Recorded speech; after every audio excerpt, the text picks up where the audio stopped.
सबको नमस्ते।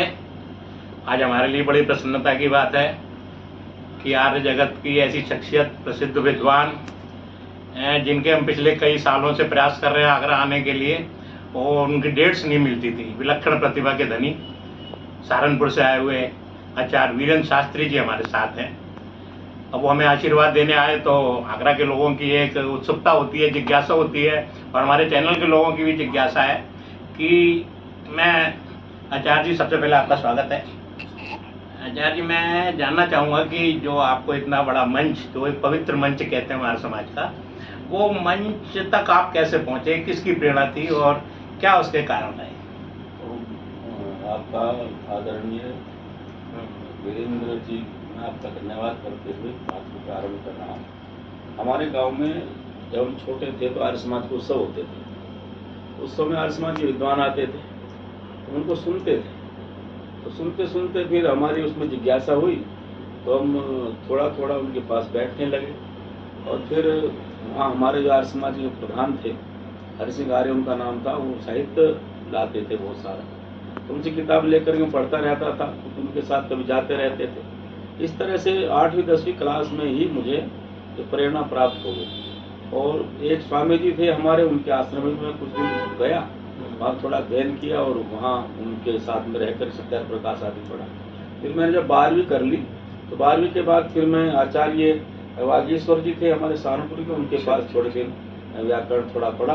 फिर मैंने MA संस्कृत में किया और साहित्य में। फिर इस तरह से पढ़ता रहा और फिर प्रचार करता रहा। पहले पढ़ा था मेरा, तो मेरी ज़्यादातर शिक्षा कॉलेज से ही हुई है, गुरुकुल में ज़्यादा शिक्षा नहीं हुई है। तो गुरुकुल में वैसे कुछ दिन के लिए गया अध्ययन के लिए, कभी 1 महीने के लिए, कभी 2 महीने के लिए, ऐसे करके थोड़ा अध्ययन करता रहा। बाकी मैं गुरुकुल के डिग्री मैंने जो की है सारी कॉलेज से की, MA तक की, MA संस्कृत में किया, BA में। और उसके बाद फिर मैं वेद प्रचार में लगा रहा। लगभग 24 वर्ष हो गए मुझे वेद प्रचार करते हुए और सारे देश भर में। ये आपकी शैली इतनी प्रभावित करती है, लोगों के हृदय में उतर जाती है, तो मैं समझता हूँ कि पूरे देश में आपकी मांग रहती है और इसकी कोई विशेषताएं होंगी। पर जैसे आर्य समाज और महर्षि दयानंद के सिद्धांतों को लोग क्यों अपनाएं? कहते हैं ना, आप लोग तो कहते हो नाना पंथ विद्यते अनाय, तो ऐसा क्या है आर्य समाज के झंडे के नीचे ही आगे कल्याण होगा पूरी दुनिया का, मानव मात्र का? ये किस प्रकार से होगा? इसके साथ एक प्रश्न और जोड़ देता हूँ कि किस प्रकार ये कुलवंतो विश्वमार्यम का सपना आर्य समाज पूरा कर पाएगा? आचार्य जी के पास थोड़ी सी दृष्टि डालें। देखो, ये तो हम सब जानते हैं कि वेद ईश्वरीय ज्ञान है और सृष्टि के प्रारंभ में वेद परमात्मा ने ज्ञान पूरे मानव मात्र कल्याण के लिए दिया। इसलिए वेद में ही संपूर्ण मानव जाति को जोड़ने की बात है। बाकी जितने अन्य सांप्रदायिक ग्रंथ है या मतांतरवादियों की पुस्तकें हैं, उनमें एक मत विशेष की चर्चा है। वेद में मनुष्य मात्र की चर्चा है, प्राणी मात्र की चर्चा है। तो वेद सबको जोड़ने का काम करता है। वेद ऐसा संदेश देता है कि हम सब मिलकर के चलें और एक ईश्वर का आदेश करता है, एक ईश्वरवाद की प्रेरणा देता है। वेद ने कहा कि ईश्वर का स्वरूप निराकार है, सर्वशक्तिमान और एक ईश्वर है। तो यदि हम इस विचार पर चले तो दुनिया के सारे लोग एकत्र हो सकते हैं कि ईश्वरवाद पर भी और एक सिद्धांत पर भी, क्योंकि मानव मात्र के कल्याण का मार्ग केवल वेद से प्रशस्त होता है। अन्य जो मतांतरवादियों की पुस्तक है उससे प्रशस्त नहीं है। विश्व में आर्यत्व की बात, ये आर्य कहते हैं श्रेष्ठ को। तो परमात्मा ने सबसे पहला नाम मनुष्य को आर्य दिया और वेद पढ़कर के श्रेष्ठ बनने का आदेश और संदेश दिया है। तो आर्य समाज का जो उद्देश्य है कि सारे विश्व के भीतर जो बुराइयां हैं, पाखंड है, अंधविश्वास है या भिन्न भिन्न प्रकार के जो आपस के बैर भाव है, दूर होकर के सारा विश्व शांति और उत्तमता को धारण करना यदि चाहता है तो वेद के सिद्धांत पर चलना पड़ेगा। इसी को लेकर महर्षि दयानंद सरस्वती जी महाराज ने कहा कि सारे विश्व को आर्य बनाओ। आर्य माने श्रेष्ठ बनाओ। जब सब लोग श्रेष्ठ बनेंगे, अच्छे बनेंगे, तो आपस में भाईचारा भी होगा, श्रेष्ठता भी होगी और भिन्न भिन्न प्रकार की विवाद समाप्त होंगे। बहुत बढ़िया, बहुत बढ़िया। कहने का अभिप्राय है कि वेद की आज्ञा अनुसार चलेंगे तो पूरे मानव मात्र का कल्याण। आज्ञा तो वेद की माननी पड़ेगी। जैसे हम प्राचीन इतिहास में देखते हैं कि हमारे जो महापुरुष उन्होंने वेद की आज्ञा मान करके ही अपने जीवन को जिया है। ये प्रश्न एक कि जैसे पिछले दिनों श्री राम भद्राचार्य जी ने कि आर्य समाज भगवान को नहीं मानता, कृष्ण को नहीं मानता, या महर्षि दयानंद को काल्पनिक मानते थे। ये आर्य समाज किस प्रकार से हिंदुओं का हितैषी है, मैं जानना चाहता हूँ। दूसरी बात यह है कि पौराणिक जगत के बड़े बड़े विद्वान लोगों की भी ये समस्या है तो बिना पढ़े बात करते हैं। अधिकतर मैं बातों को देखता हूँ, सुनता हूँ, रामभद्राचार्य जी बहुत अच्छे विद्वान हैं वैसे संस्कृत के भी उसके भी, लेकिन कई बातें उनकी ऐसी है जो बिना विचार के और बिना पढ़े कर देते हैं, बिना सुने भी कर देते हैं। उन्होंने कहीं सुन लिया होगा बेचारों ने, सत्यार प्रकाश उन्होंने पढ़ा नहीं होगा, किसी ने सुना दिया होगा तो उसकी बात मान ली, क्योंकि प्रजचक्षु है वैसे भी, उनको दिखाई भी नहीं देता। तो जहाँ तक हम देखें ज्ञान सत्यार प्रकाश में रामचंद्र जी का वर्णन भी करते हैं, कृष्ण को आप पुरुष भी मानते हैं, और वाल्मीकि रामायण को प्रमाणित मानते हैं, और महाभारत को प्रमाणित मानते हैं। इसलिए यदि राम और कृष्ण को ना मानते तो ग्रंथों क्यों मानते? तो राम को मानते, कृष्ण को मानते, ये उन्होंने कह दिया और वो कह करके फिर अपनी बात पर हट और दुरागहरी भी कर रहे हैं। तो एक साधु को ऐसी बात शोभा नहीं देती। वो तो ऋषिदानंद जी महाराज जैसे ऋषि के, तो उनको सम्मान करना चाहिए। यदि वो ना होते तो वो कहाँ से वेद विद्या पढ़ लेते? तो सारी विद्या का प्रकाश यदि करने में किसी का सामर्थ्य रहा है अंग्रेजों के कालखंड में भी, तो ऋषिदानंद जी महाराज का सामर्थ्य रहा है। तो रामभद्राचार्य जी को चाहिए कि वो अपने वक्तव्य को ठीक करें। अज्ञानता वश किया उन्होंने जो भी उनको जानकारी नहीं है, किसी ने उनको बताया नहीं ठीक से, या उनको क्योंकि पढ़ा उन्होंने स्वयं है नहीं, और किसी ने जैसा कह दिया वैसा मान लिया। चलो बहुत बहुत धन्यवाद आचार्य जी। एक और अंतिम प्रश्न कि मूर्ति पूजा ने देश का कितना नुकसान किया है?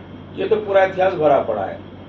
मूर्ति पूजा ना होती तो फिर मंदिर क्यों टूटते, इतने मंदिर क्यों टूटते, देश पर ये इस प्रकार की घटनाएं क्यों होती, और हम एक ईश्वरवाद से अलग हट करके चल पड़ते। एक ईश्वर को मानते तो सारे विश्व पर हमारा शासन ही था। भिन्न प्रकार के मतांतर फैले तो इसी कारण से फैले देश में। ईश्वर कोई मूर्ति नहीं है, ईश्वर तो निराकार है, ईश्वर कोई प्रतिमा बना भी नहीं सकता। जितनी मूर्तियां सारी महापुरुषों की हैं, उनकी हैं जिन्होंने जन्म लिया है, जन्म लेकर कर्म किए, कर्म करके संसार चले गए, ऐसे हमारे महापुरुषों हैं। लेकिन ईश्वर कोई मूर्ति नहीं होती, ईश्वर तो निराकार सत्ता है, उसको स्वरूप में मानना चाहिए। मूर्ति कुछ खा भी नहीं सकती, पी भी नहीं सकती। मूर्ति खिलाना पिलाना तो व्यर्थ का काम है, उन पर दूध डाले तो व्यर्थ जाता है, कुछ प्रसाद चढ़ाए तो व्यर्थ जाता है। वो तो जो दूध आदि डाला जाता है, अच्छा इससे अच्छा कि किसी गरीब को पिलाया जाए, दूसरी सेवा की जाए, उससे ज्यादा उत्तम काम होगा।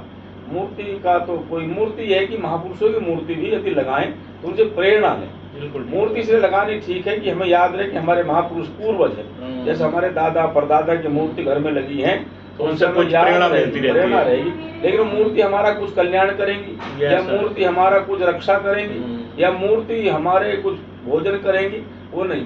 मंदिर भी मंदिरों की रक्षा बनाने वालों करनी पड़ती है, मंदिर अपनी रक्षा नहीं करते। मूर्ति भी अपनी रक्षा अपने आप नहीं करती। सोमनाथ का मंदिर क्यों टूटा? क्योंकि हम मूर्ति पूजा के चक्कर में पड़ गया समाज, और लगा कि ये जो शिव जी की मूर्ति लगी हुई है ये रक्षा अपने आप ही रखे, उसकी रक्षा करने के लिए भी लोगों को बलिदान देना पड़ता है। मूर्ति कभी अपनी रक्षा नहीं करते, किसी और तो क्या कर सकती है? तो मूर्ति पूजा से ये इस प्रकार का जो अंधविश्वास फैला, जिससे देश का बहुत बड़ा नुकसान है, बहुत वर्षों तक गुलाम भी रहे।